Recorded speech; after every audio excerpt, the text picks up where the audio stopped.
요소와서 그 길고 긴 전쟁의 끝이 있는 장입니다.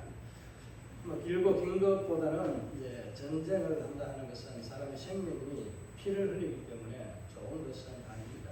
그러나 이 가나안 땅의 전쟁은 어떤 영상을 띠고 있다고 했는지 여러분 잘 아시고 있지 않습니까? 두 나라, 두 왕국에 대한 싸움이 전개되고 있는 그런 형태가 바로 가나안 땅 전령 하나님이 약속하신 땅에 일어나고 있는 사건이라고 말씀을 드렸습니다. 우리가 이 땅 가운데 살아가면서 싸움이라고 하는 전투 이런 것들은 수없이 많이 합니다. 눈에 보이지 않는 말과 또 눈싸움 또 서로가 마음의 기로 싸우는 이런 것들이 다 전투에 속합니다. 이런 전투를 말하기보다는 오늘 하나님께서 가나안 땅에 있는 이 일곱 족속 많게로는 31의 성읍이 있는데 이 왕들을 다 쳐주기까지 오늘 승리가 완전히 끝나는 모습을 11장에서 기록하고 있습니다. 이 승리가 완전히 끝나는 이때까지 하나님은 모세에게 명령했고 모세는 또 여호수아에게 이 명령했던 것들을 차근차근 다 하나도 남김없이 아짐없이 다 그 말씀대로 명령대로 준행했다라고 그렇게 말씀하고 있습니다. 여기서 오늘 우리가 마지막 승리 이제 남부 전쟁의 주인공이 아니라 이 힘을 가시했던 대장과 같은 이 나라 지역이 어디라고 했습니까? 예루살렘 아도니세덱이 그 중심으로 6개 나라가 뭉치게 되었는데 거기에 기본이 빠지게 되었습니다. 그 남부 중심으로 모였던 이 나라들도 단번에 여호수아가 출격해서 그날에 승리를 얻게 되었고 그날에 인간의 말을 이렇게 들은 적이 없는 그런 하나님의 역사가 일어났던 태양이 멈추고 달이 멈추었던 하나님의 승리를 우리에게 주기까지 보장해 주시는 태양과 달의 증거가 바로 그들의 삶의 승리의 증거였습니다. 그 전쟁을 마치고 난 후에 또 길갈로 돌아와서 충전하고 또 말씀을 하나님의 말씀 따라 살아가고 있는데 이때에 이제 북부 연합군이 이제 6개의 나라라고 오늘 이제 이야기하고 있습니다. 거기는 6개의 무리이지만은 앞에 남부 지역에 있던 이 나라 족속들도 같이 함께 언급이 되고 있습니다. 왜냐하면 산지에 흩어져 있기 때문에 전부 모두가 다 그 지역에 동참한 것이 아니라 자기가 유리한 지역으로 속해서 움직였기 때문에 이렇게 함께 오늘 남부 지역이나 이런 데 있는 지역들이 함께 거론이 되고 있는 것 이것을 이해하시면 됩니다. 왜 이 집과 저 집과 또 다르게 이야기하는지 또 이렇게 이족 속 저족 속 다르게 말하는지 그렇게 헷갈려 하시면 안 됩니다. 그렇게 우리가 이 동네의 성주 지역이면 여기서도 많은 돌들이 있잖아요. 내가 어느 쪽이 더 편한지에 따라서 우리가 강 건너와 강 건너지 않는 이 사람들의 삶에 이 가장 우리가 자기들 나오발이라고 하는 삶의 지역의 터전이 그쪽이라는 것을 이해하시면서 오늘 보시면 됩니다. 성경이 잘못 기록된 것이 아니고 그런 상황이 있기 때문에 중첩되는 그런 기록에 족속들이 언급이 되고 있다는 것을 참고하시기 바랍니다. 그렇게 해서 이제 마지막 전투가 시행되는 것은 이 모든 것은 누가 계획한 것이라고요? 하나님이 오늘 그렇게 하셨다라고 말씀하고 있습니다. 하나님께서 인간에게 승리가 보장이 되어 있지만은 그 전쟁이 너무 길면은 맨날 며칠 몇 년간 지금 우크라이나 전쟁은 지금 3년간 넘게 되잖아요. 영설은 3년이 되지만 이미 전쟁은 끝났습니다. 끝났는데 거기에 무엇을 하고 있는가 하는 것에 대한 배경적인 것들이 있기 때문에 전쟁은 아직 끝나지 않은 것처럼 보여주고 있습니다. 머지않아서 이제 그것도 전쟁도 종식이 확실하게 끝이 납니다. 여러분들이 핵전쟁 이런 거 걱정 안 하셔도 됩니다. 전쟁이 실제로 일어날 수도 있지만 안 일어날 확률도 훨씬 높습니다. 그 전에 실질적인 모든 핵을 통제할 수 있는 그런 하나의 시스템을 가진 선한 자들이 그것을 막을 수도 있고 또 하나님의 은혜로 그것이 해결될 수도 있기 때문에 그렇습니다. 그런데 전쟁은 피를 보기 때문에 전쟁은 좋아하고 즐겨서는 안 됩니다. 여러분 전쟁을 하면은 좋겠습니까? 안 좋겠습니까? 전쟁이라 말하지 말고 그냥 싸움하는 거 이거 사실 우리가 절개하는 사람들이 있습니까? 다크를 두고 이제 싸움을 붙일 때 숫닥을 해놓으면은 서로가 싸우잖아요. 그 웬만한 아이들 어른까지도 쪼으면은 상처가 상당히 깊게 납니다. 그러니까 이제 이것을 이제 너무 싸움을 잘하니까 싸움닭이라고 말하잖아요. 우리가 싸움을 잘하는 저 사람 싸움닭이다. 싸움닭처럼 싸움한다. 이렇게 비유로 말하는데 천성적으로 이 싸움은 닭은 왜 싸움을 하는지를 이해를 해야 돼요. 내가 최고라는 거예요. 숫닭은 내 하나만 있으면 되는데 다른 짐승 세계에서는 허용 안 하거든요. 뭐 사자나 이런 것들이 다 비슷합니다. 서열 정리가 있어야 됩니다. 그렇지 않으면은 남의 이 여자를 넘보는 거하고 똑같은 적이 되니까 그렇게 방어적으로 싸우게 됩니다. 그래서 잘 많이 싸우게 되는 게 닭의 습성들이고 짐승들의 동물들의 그런 습성이 있습니다. 우리가 그런 습성을 닮아서는 안 되잖아요. 오늘 이 하나님의 나라와 세상 나라 이 두 나라가 전쟁을 하는데 이 전쟁이 길게 가면은 어떻게 되겠어요? 지금 주님 오실 때까지 갖고 있는 전쟁은 계속해서 이루어지고 있지만은 마지막 이제 바이럴 전쟁은 그리 많이 안 갑니다. 근데 한 7년 동안을 마지막을 겪어야 됩니다. 그 마지막을 통과해야만이 마지막 전쟁이 끝이 납니다. 그것도 한 2개월. 그 날들을 내가 감하지 않았으면 의인들이 견디고 살아남지 못하기 때문에 그 날을 줄였다고 했는데 마지막 3년 반 동안에 있는 그 날들을 계산해 보면 2달밖에 안 줄였어요. 60일밖에 안 줄였는데 60일 도면 견디기 힘든 그런 시대가 오게 됩니다.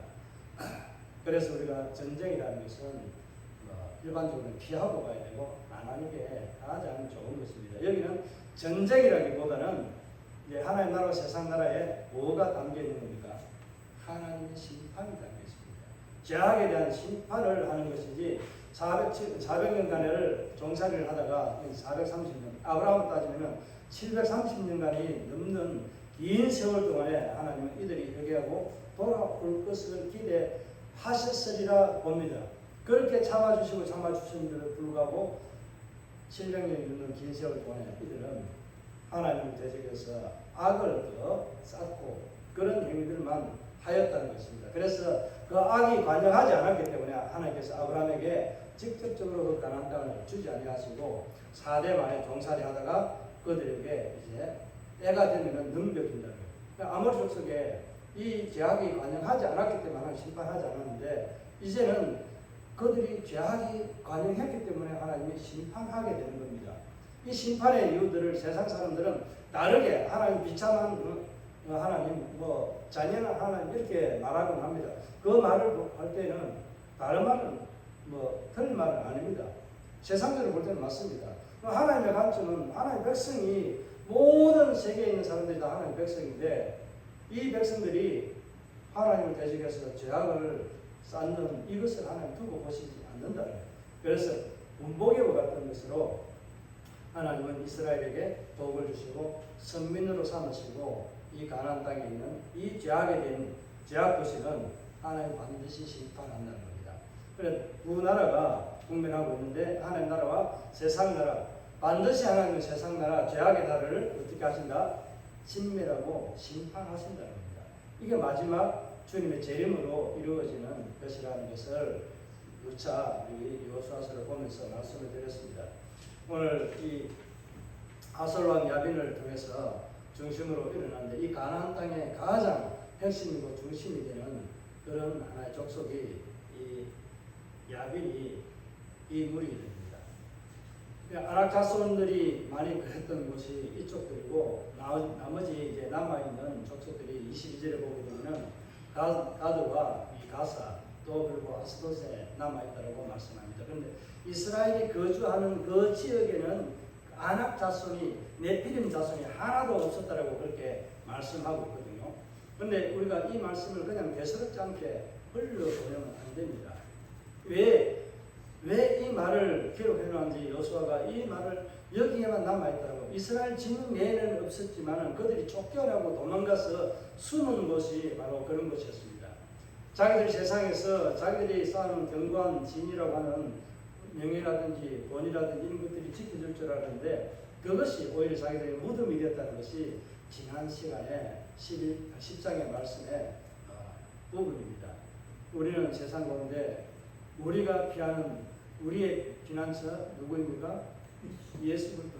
예수 그리스도 나의 반석입니다. 나의 반석 여린 곳에 내가 들어가고 그 바위에 예수의 품 안에 들어가야만이 가장 안전하고 영원한 생명을 안전을 보장을 받는 장소입니다. 그분이 바로 저와 여러분의 주인이시고 영원한 생명의 영광의 왕이신 예수 그리스도 그분입니다. 그 은혜를 가지고 믿고 살아가는 저와 여러분에게 더 큰 은혜가 있기를 바랍니다.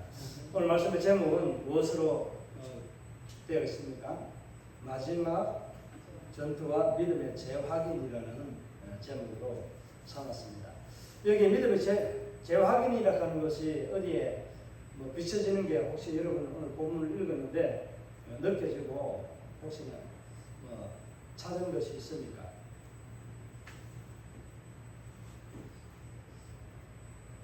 예, 그렇게 딱히 말하고 있지는 않습니다. 오늘 이제 이 말씀은 믿음의 재확인이라는 것은 마지막을 이제 23절에 보면은 어떻게 말하고 있는지를 보면은 이것을 좀 우리가 알 수 있습니다. 23절을 우리 다 같이 한번 읽겠습니다. 이와 같이 시작. 이와 같이 여호수아가 여호와께서 모세에게 말씀하신 대로 그 온 땅을 전쟁하여 이스라엘 지파의 구분에 따라 기업을 중에 그 땅의 전쟁이 그쳤더라. 아멘. 여기서 이제 누가 이제 주체가 되고 누가 객체인지 순종해야 되고 해야 될 이 시키면 대상이 딱 정해지잖아요. 결국은 누가 한 거예요? 예수께서 일반적으로 하는 거죠. 여호와께서 누구에게? 모세에게 또 여호와께서 여호수아에게 말했던 것을 재확인시키는 겁니다. 결국은 우리의 승리의 비결은 누구에게 있다? 하나님께 있습니다. 하나님의 말씀에 있고 하나님의 말씀에 뭐 해야 우리가 그 승리의 키를 쥐고 이 세상에 살아갈 수 있을까요? 순종입니다. 오늘 11장의 핵심적인 내용은 신앙의 재확인이지만 순종입니다. 순종을 얻게 되는 영광이 바로 승리의 은혜입니다. 순종을 얻게 된 그분이 있잖아요. 순종으로 승리의 영광을 거머쥔 분이 누구세요? 예수 그리스도는 죽기까지 하나님의 본체이지만은 아버지와 동일된 그런 본체를 가졌지만은 하나님과 동등된 자격을 취하지 아니하고 낮고 낮은 이 땅에 오셔서 뭐 하신 거예요? 죄인의 몸에 신여진 죄악을 담당하시고 십자가에 죽으신 것입니다. 그 십자가에 죽으심으로 우리의 모든 죄는 다 십자가에 도말했고 3일 만에 부활하심으로 그 생명 천 열매가 되심으로 우리에게 그 천 열매의 주인공에 동참할 수 있는 은혜를 주신 것입니다. 그래서 우리에게는 예수를 바라보고 믿는 것이 우리에게 승리의 키입니다.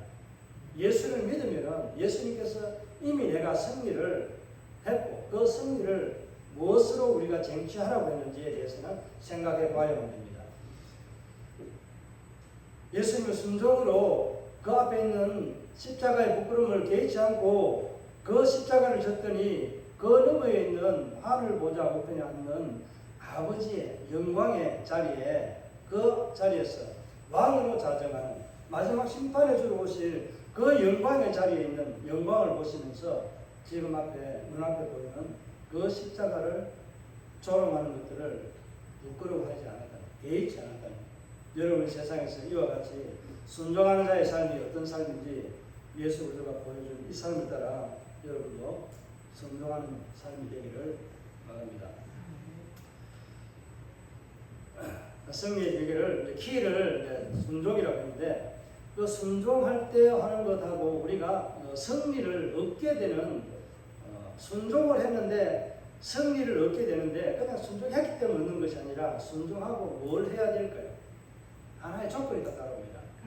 예수 그리스도께서 우리를 향해서 보여준 요한복음에서 가장 많이 이야기하는 요한이 이야기하는 또 요한 1, 3세에서 이야기하는 내용이 있습니다. 무엇입니까? 정말 우리를 사랑합니까? 라는 이 어리석은 질문을 했던 이스라엘의 그 어리석은 질문 대답이 하나님 기가 막혀서 400년 동안을 말씀하지 않았다고 했습니다. 그런데 요한이 뭐라고 말해요? 하나님이 세상을 이처럼 사랑했어요. 어떻게 사랑한 거예요? 아버지가 세상을 자기가 만들어 놓고 그 세상에 죄악된 모습들을 보면서 한탄해 하시면서도 사람을 만든 것을 내가 후회한다고 말씀하면서까지도 인간을 죄에서 구원하기 위해 거룩한 씨를 계속해서 남겨두었습니다. 그 거룩한 씨가 남겨진 자들이 오늘 저와 여러분이 바로 그 남겨진 거룩한 씨입니다. 예수 그리스도의 자녀이고 신부입니다. 하나님의 영광의 권세를 누릴 수 있는 가족의 멤버에 들어갔다는 사실입니다. 이 사실을 우리는 기쁘게 여기고 잘 살아야 됩니다. 무엇이 그러니까 순종의 조건이라고 할 수 있는 순종은 뭐가 필요할까요? 사랑. 사랑으로 섬겨야만이 사랑이 이것을 이겼다라고 예수님께서 분명하게 말씀했거든요. 그럼 우리는 예수만 믿는 것으로만 순종하는 것으로만 승리를 얻는다고 생각하는데 누구를 사랑하기 때문에 뭐 하는 거예요? 하나님을 사랑하기 때문에 순종하는 거예요.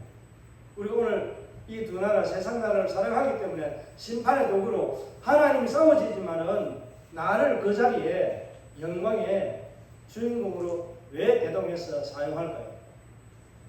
하나님이 첫째로 우리를 사랑하고 이스라엘을 사랑했고 이스라엘도 하나님을 향해서 말씀을 통해서 확인하고 확인했던 믿음의 대상, 내가 사랑해야 될 대상이 누구인가? 세상을 사랑해야 될 것인지 하나님 아버지를 사랑해야 될 것인지에 대한 분명한 기준의 고백이 바로 그들의 삶에 나타나 있는 겁니다. 말씀에 순종하는 그 삶의 사랑이 묻어나 있다는 것을 꼭 기억하시기 바랍니다.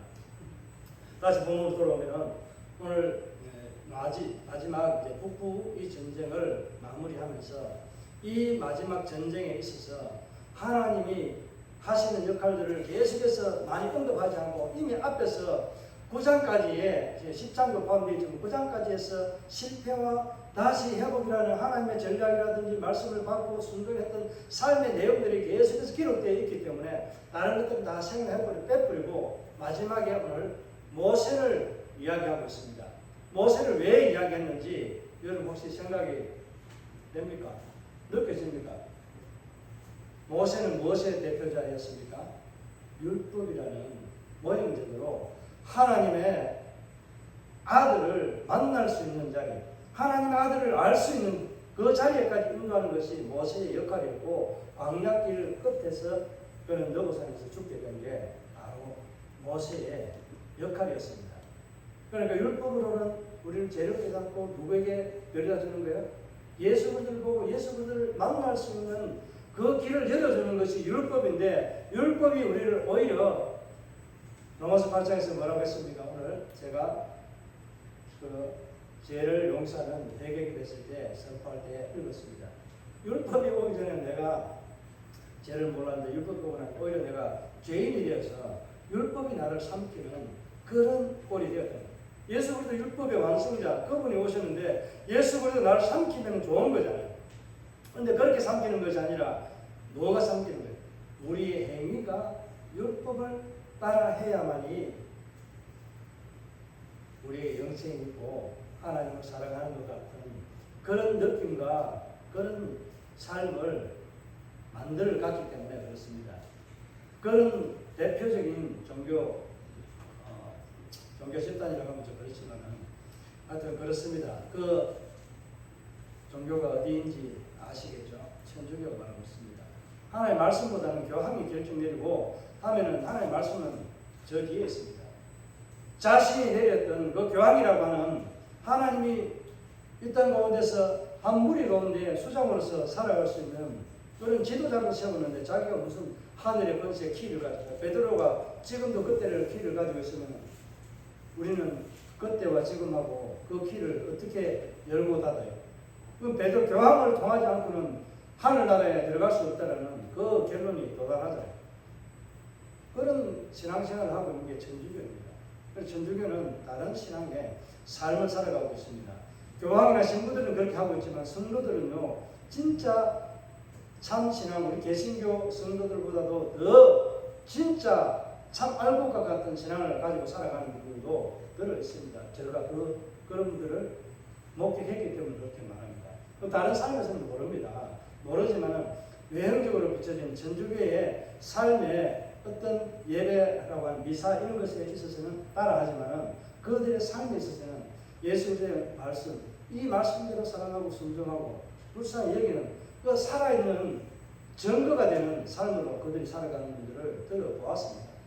저와 여러분에게도 행위가 우리를 구원하지 않지만 그런 행위의 삶도 열매가 좀 맺어지면 좋겠습니다.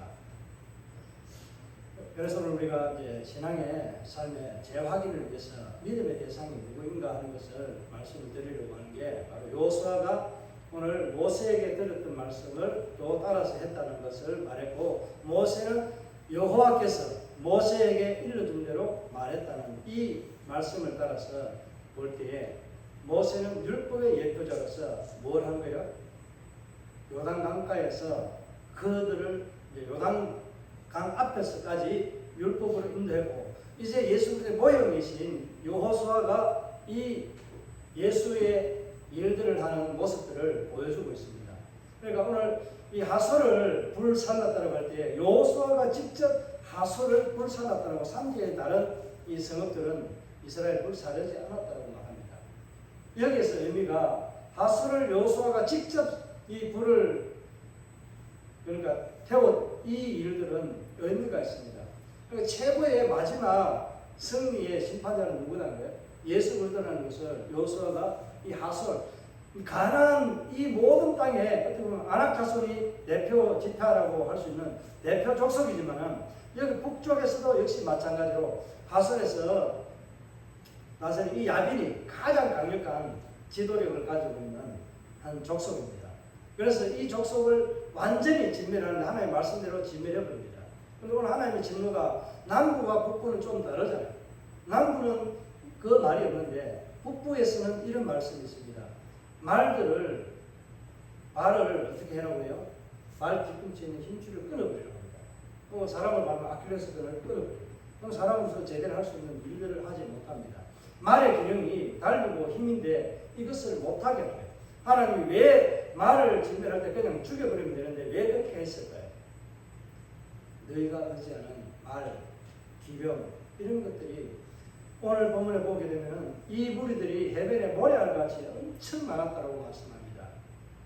메론물가에 나와 있는데 여기는 호수가 지금 현재는 정확한 지역은 모르지만 갈릴리 호수에서 약 한 16km 정도 떨어져 있는 북쪽에 있는 그런 자그마한 호수와 같은 그런 물가입니다. 그곳에 이스라엘이 갑자기 들어가가지고 진멸하는데 싸우게 되는데 하나님께서 그들에게 넘겨주었다는 표현들을 말씀하고 있습니다. 그 전에 말씀했던 내가 이맘때쯤, 내일 이맘때쯤에 너희들을 이스라엘에게 그들을 넘겨줘서 승리를 얻도록 내가 싸우고 진멸하겠다.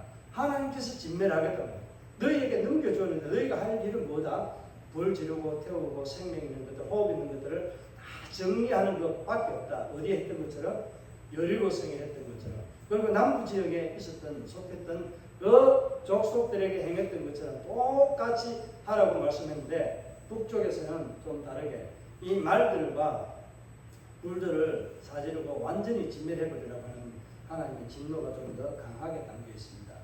여기는 이 우리가 보고 있는 이 신명기 13장에 보면 뭐 했는지 아시죠? 정탐했는데 정탐했을 때 보았던 아낙 자손들을 보았기 때문에 이쪽 지역은 조금 더 이스라엘이 전쟁으로 싸우기 힘든 그런 족속들이라고 볼 수 있습니다. 세상을 살다 보면 우리가 한 번의 승리가 영원한 승리로 우리에게 주어지지 않는다는 사실을 이 여호수아서를 통해서 잘 알게 해줍니다. 교만함으로 실패하고 그 교만 앞에서 하나님 앞에 말씀대로 다시 회복되고 순종했을 때에 우리에게는 그 영광의 승리가 주어진다는 것입니다. 순종을 100% 하면 하나님의 우리의 승리를 우리 가르쳐 줄 것이고 100% 가르쳐 줄 것이고 우리가 조금만 마음이 부족하면 조금 부족한 대로 우리에게 남아있는 승리의 영광이 적어질 것입니다. 오늘 그것을 이제 22절에서 말씀하고 있는 것은 조금 이따 보겠습니다. 왜 이스라엘 백성들이 하나님 앞에서 이 마지막 전투를 하면서 이 하솔 왕 이 야빈을 통해서 살아가는데 이 야빈이 나중에 또 다시 사사기 4장에 2장에 등장합니다.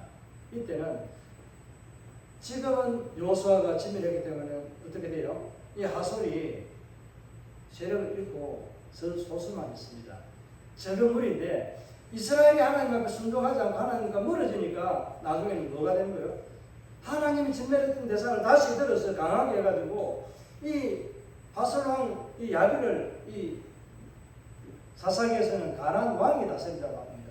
이 가나안 지역에 있는 제약의 도시에 있는 최고의 왕이라고 하는 의미로 가나안 왕이라고 합니다. 이들이 다시 일어서서 이스라엘을 괴롭히게 됩니다.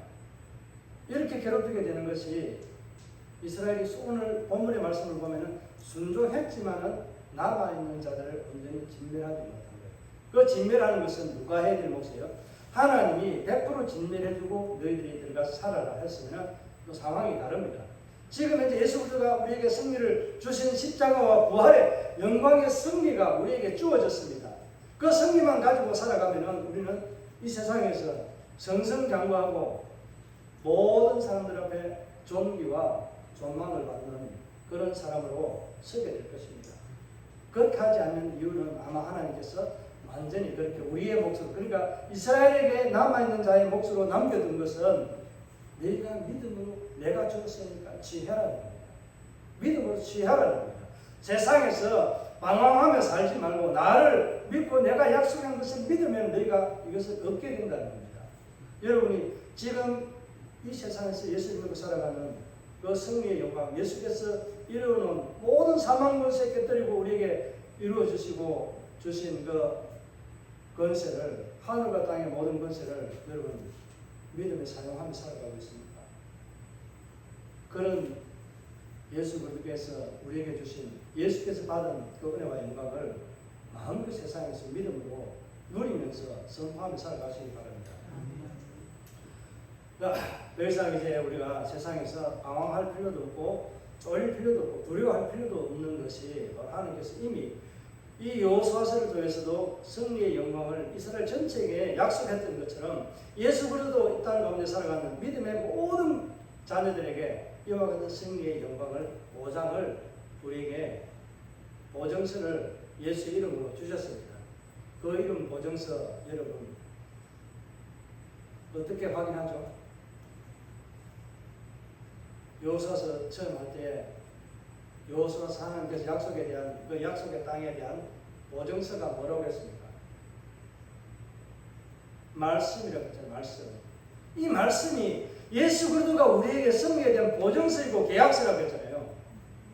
승리, 이 땅을 주겠다는 내가 승리의 영광에 대한 보증서이고 이 땅을 너에게 주었다는 하나님의 약속에 대한 확실한 증거가 예수 그리스도, 이 말씀이 우리에게 주신 증거입니다. 보증서입니다. 그럼 이 말씀을 가지고 살아가야 되는 데는 우리가 무엇을 가지고 이 세상에 살아갑니까?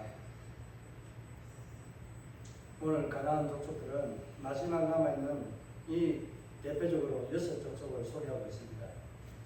하솔왕을 중심으로 해서 이 야빈이 세력을 모아서 모든 사람들을 다 전쟁에 참여해서 하나님을 대적해서 싸우자라고 합니다.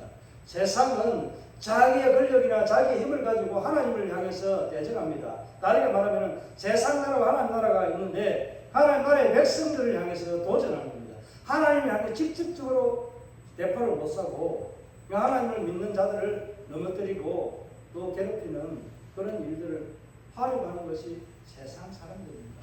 이 시대가 그런 시대를 살아가고 있는 삶입니다. 저와 여러분 삶의 도전은 세상이 내게 주는 도전은 뭐예요?